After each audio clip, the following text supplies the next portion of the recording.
नमस्कार। आपका अखबार के YouTube चैनल पर आपका स्वागत है। मैं हूं प्रदीप सिंह। बिहार में इस समय मुख्यमंत्री नीतीश कुमार बहुत ज़्यादा डरे हुए हैं।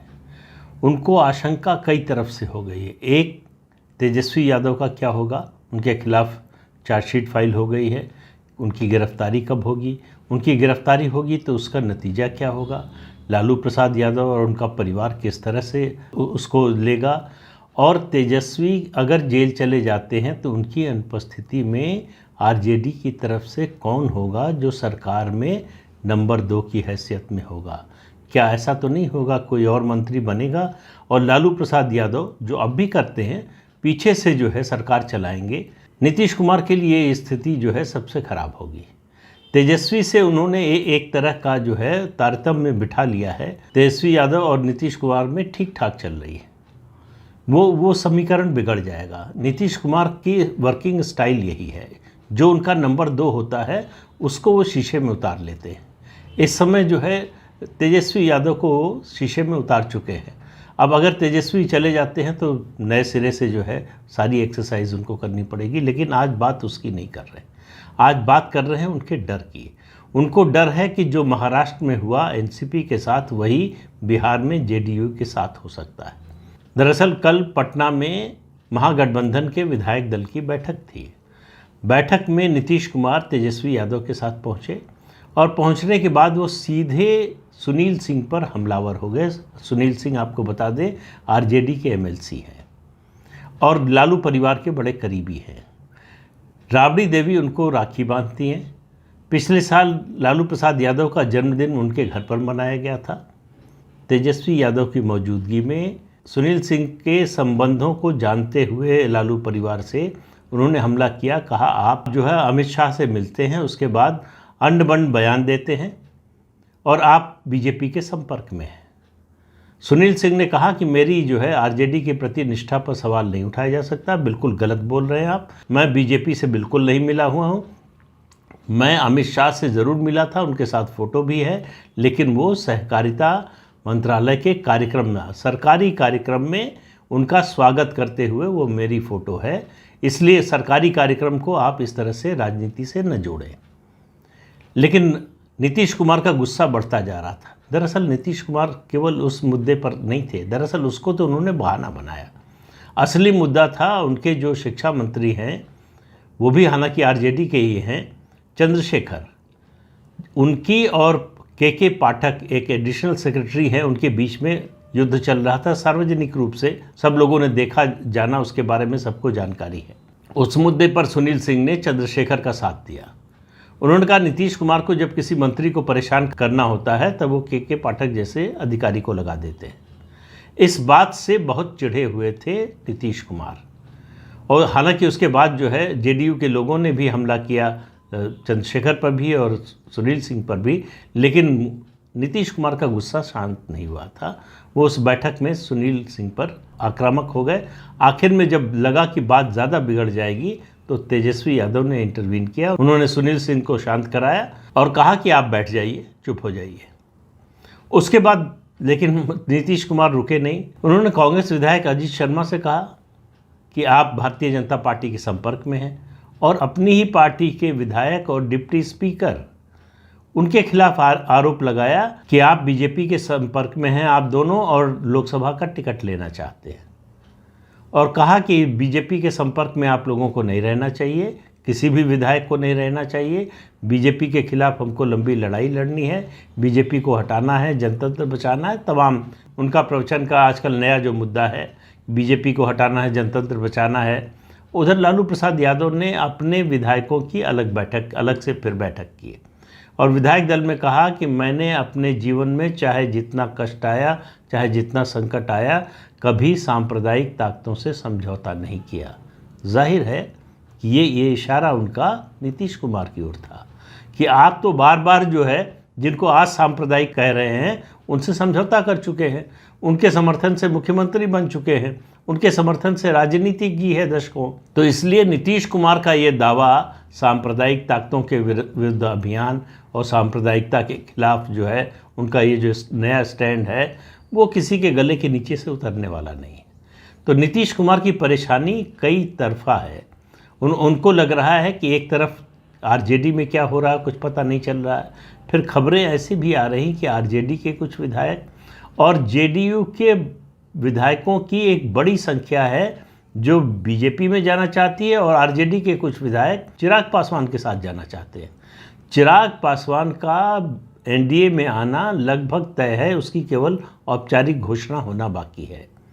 और जिस तरह से बिहार में माहौल बन रहा है, ख़ासतौर से महाराष्ट्र में एनसीपी के टूटने के बाद, उससे बड़ी दहशत का माहौल है जेडीयू के कैंप में, ख़ास तौर से कि होगा क्या। तो नीतीश कुमार पर हमला केवल भारतीय जनता पार्टी नहीं कर रही है, आरजेडी के एक वरिष्ठ नेता ने एक खबर छपी है, कहा कि प्रदेश में नौकरशाही बेलगाम हो गई है, अफसर मंत्रियों के सुनते नहीं हैं। ये शिकायत ज़्यादातर मंत्रियों की है, ख़ास तौर से आरजेडी के मंत्रियों की, क्योंकि जेडीयू के मंत्रियों की शिकायत करने की हिम्मत नहीं है। उनको मालूम है कि अगर शिकायत किया तो मंत्रिमंडल से बाहर हो जाएंगे। तो शिकायत करने वाले ज़्यादातर आरजेडी के मंत्री हैं कि अफसर उनकी सुनते नहीं, और माना जाता है कि अफसर अगर उनकी सुनते नहीं तो इसके पीछे मुख्यमंत्री का निर्देश है, इसकी वजह से नहीं सुनते। अब आपको मालूम है कि 17-18 जुलाई को बेंगलुरु में बैठक होने वाली है विपक्षी दलों की। उससे पहले नीतीश कुमार को डर लग रहा है कि ऐसा ना हो कि उनकी पार्टी में तोड़फोड़ हो जाए, टूट फूट हो जाए। वो अपनी पार्टी को लेकर बहुत ज़्यादा डरे हुए हैं। उनको समझ में नहीं आ रहा है कि पार्टी को बचाना कैसे है, किस तरह से बचाएं।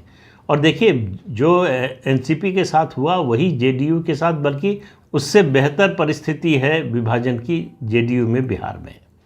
उसकी वजह बड़ी साफ है, और वो है कोई भी विधायक या सांसद होता है, उसकी पहली चिंता होती है कि कैसे चुनाव जीतेंगे। उनको मालूम है कि नीतीश कुमार का पद भले ही न घटा हो, लेकिन उनका कद लगातार घटता जा रहा है, और उनके घटते कद का बड़ा कारण है जनता में उनके प्रति एक वितृष्णा का भाव। नीतीश कुमार से बिहार के लोग अब ऊब चुके हैं, नीतीश कुमार को देखना नहीं चाहते सत्ता में। इसका नुकसान बीजेपी को हुआ पिछले चुनाव में, और आरजेडी को हो सकता है अगले चुनाव में। तो आरजेडी के लोगों के भी मन में है कि नीतीश कुमार का साथ जो है हमें फ़ायदा पहुंचाने के बजाय नुकसान भी पहुंचा सकता है। और उधर जेडीयू के विधायकों और ख़ास तौर से सांसदों को ये लग रहा है कि सांसद खास तौर से कि मोदी के नाम पर जीत कर आए थे पिछली बार, इस बार मोदी के विरोध में कैसे वोट मांगने जाएंगे, किस तरह से जीतेंगे। दूसरा, 6 दलों का गठबंधन है।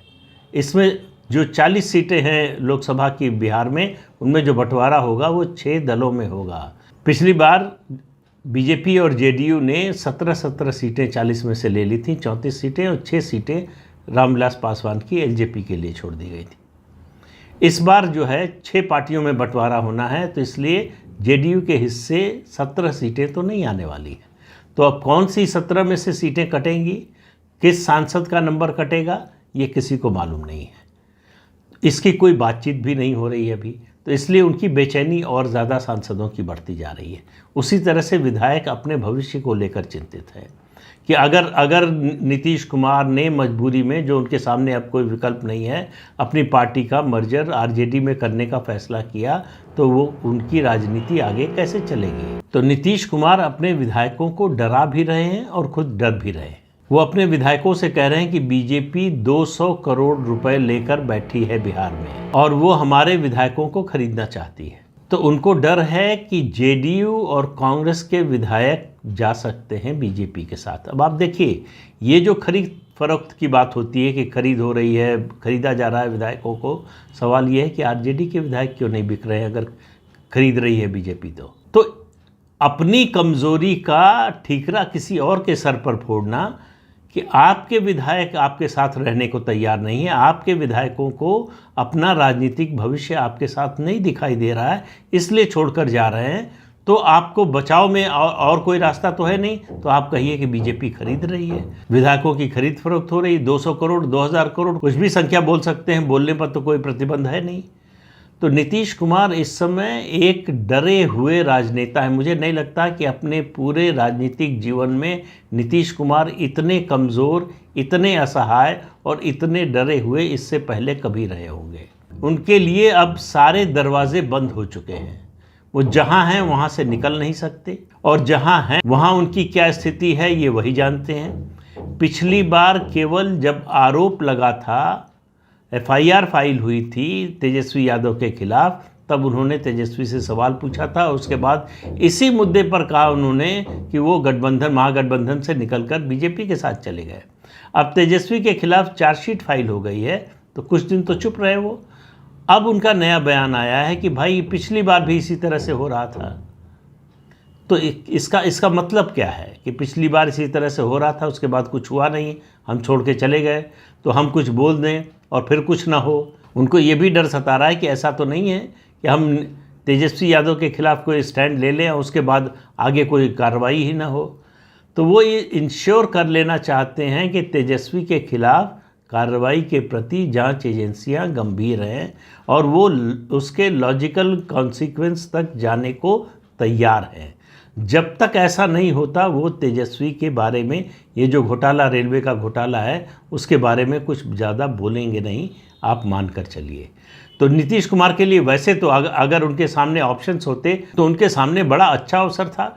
अगर आरजेडी कमज़ोर हो रही है, तेजस्वी यादव जेल चले जाते हैं तो उनकी स्थिति ज़्यादा सुरक्षित हो जाएगी।